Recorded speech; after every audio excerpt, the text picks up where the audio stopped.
En la línea telefónica, el consultor y maestro en políticas públicas, analista, experto en temas como democracia y participación ciudadana, catedrático de la Escuela de Derecho y Gobierno de Pacífico Universidad y en la Facultad de Derecho y Economía de la UABC, el maestro Gonzalo Manrique Ábalos, quien nos está explicando qué es lo que está pasando en la Corte Suprema con los magistrados en relación a la decisión que llevó a anular el fallo del caso Roe versus Wade y que con ello, usted lo sabe, dejó de existir, digámoslo así, este derecho constitucional federal en los Estados Unidos del acceso al aborto. Y que bueno, esta mañana además es pertinente hablar de ello y entenderlo porque a partir de ayer lunes, luego de este revés de la Suprema Corte Norteamericana al tema del aborto, los estados iniciaron batallas legales para proteger el procedimiento de manera local, o sea, en cada entidad.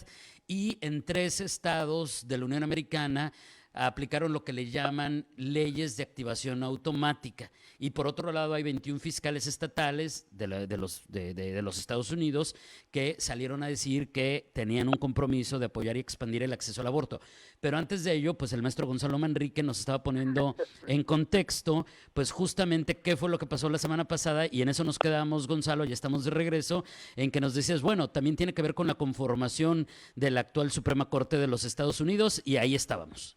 Sí, básicamente, digo, para ahorrarnos los segunditos, tenemos que estar en el contexto de que existen ministros que difieren de la interrupción del embarazo y hay quienes están a favor de ella y desgraciadamente por más que digamos que nuestras instituciones tienen que ser rectas y imparciales, siempre esta situación está latente. Tan latente que esta determinación del caso Roe v. Wade fue una sentencia que tenía más de 40 años que se había determinado y que había de alguna manera garantizado la protección en todo Estados Unidos el derecho de una mujer de decidir sobre su cuerpo, ¿no?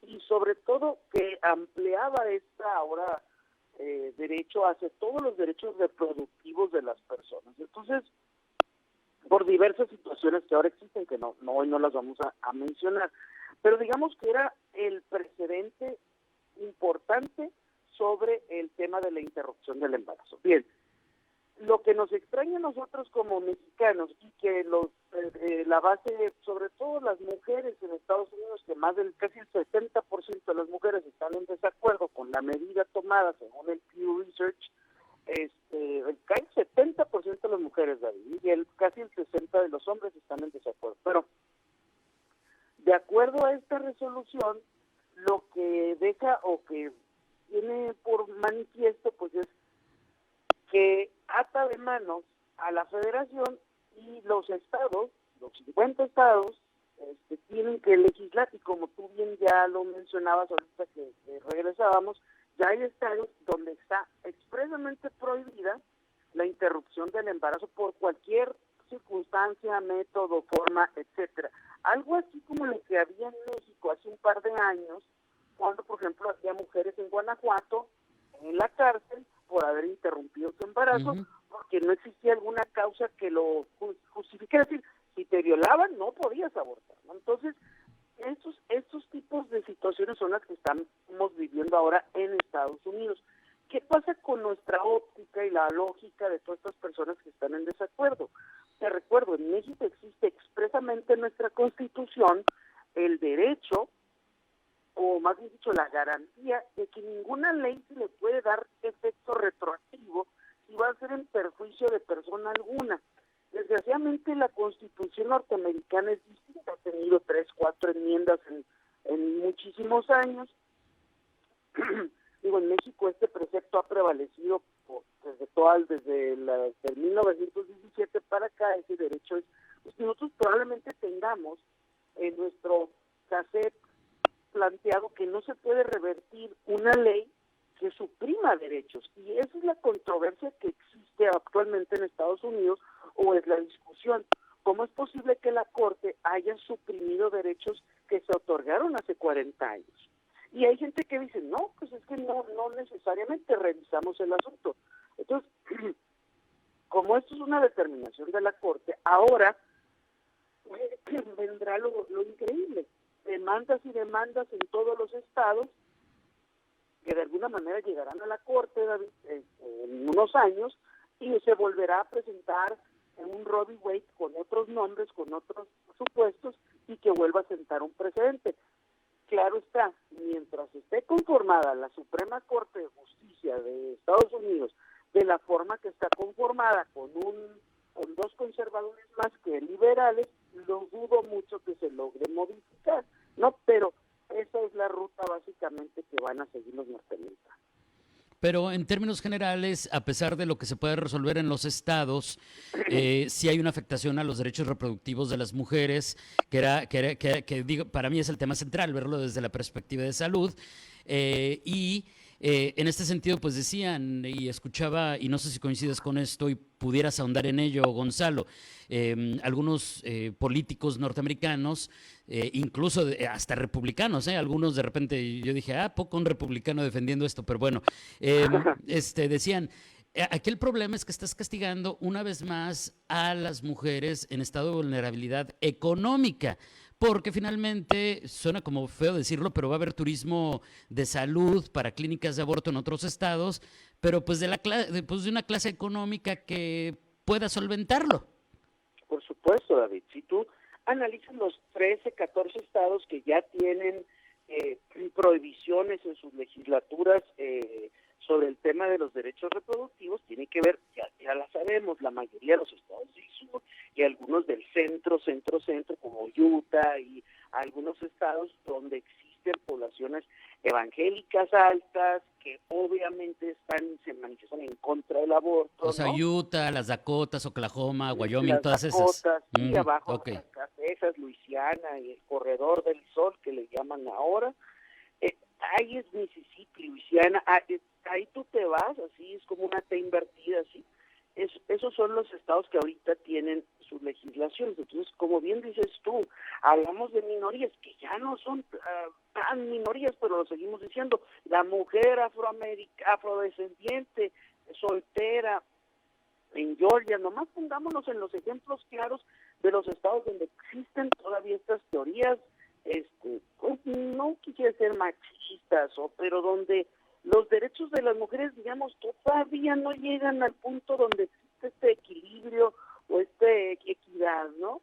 Porque estados tanto como California, impensable que se pudiera aplicar una reversa por lo que hicieron con Roe v. Wade, ¿no? Hay estados donde pues ya hemos superado este tipo de situaciones, ¿no? Y donde los derechos reproductivos de las mujeres son de las mujeres y ellas sabrán lo que deciden, ¿no? Entonces aquí el tema es ahora en lo local.